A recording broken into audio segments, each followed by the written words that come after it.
If Randall Cunningham were to play in today's NFL, he would, in my opinion, make Robert Griffin and Michael Vick look second tier to him.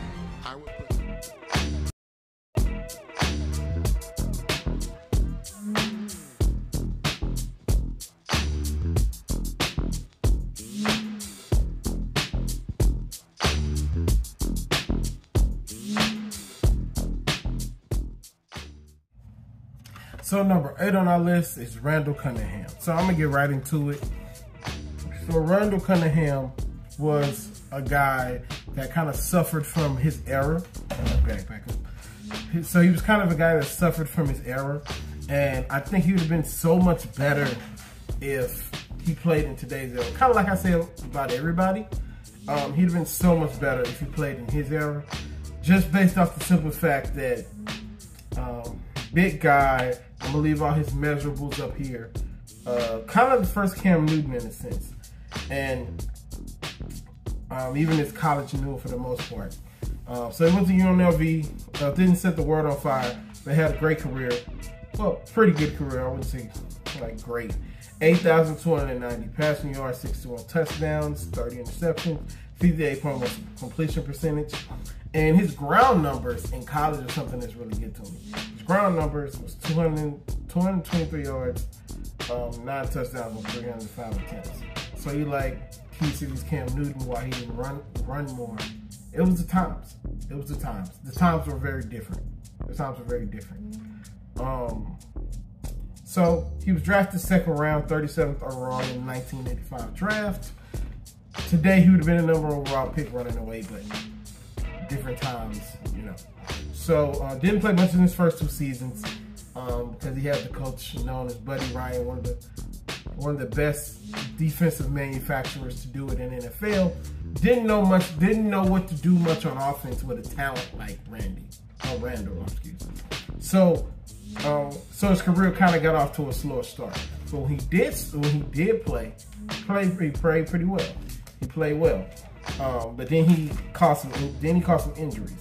But I will tell you that he was second in MVP 2 of these years, and they won 10 games. 1988, they were 10-6. 1990, they were 10-6. And 98, he was 13-1 with the Vikings. So 1998 was with the Vikings, and that was his best chance to win MVP.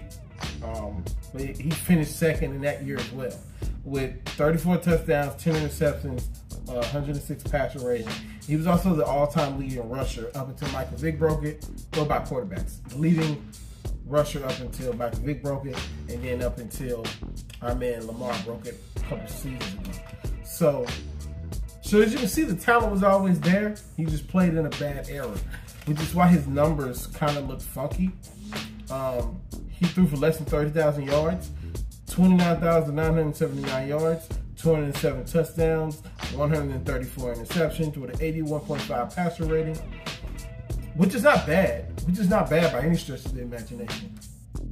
But it could have been more. You know what I mean? His career should have been more. But injuries and poor play, along with those injuries and a little bit of character concerns, kind of derailed his career. 4-time Pro Bowler, 1-time All-Pro. On the ground, he had 35 touchdowns, 6.4 yards a carry. So when you look at his career, and I might put this on the thumbnail, it's kind of a what-if scenario. What if he played today? What if he had like better coaching at the beginning? What if he didn't get hurt and play poorly from 91 to 95? It's a lot of, for me, just doing the studying and watching him play, it's a lot of questions about Randall that don't really have answers because obviously he doesn't play no more, right? Luckily we have Madden, I guess we could kind of create him. But because if he would have played a little longer and played better longer, because he retired and came back, he was okay. I think he'd had a better career, and he'd be higher on this list.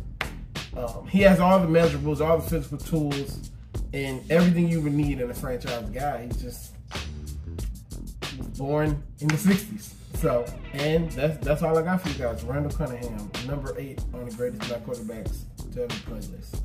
I'll see you guys next week. Peace. Bro, I hope that came out right. I really do. I hope that shit came out right.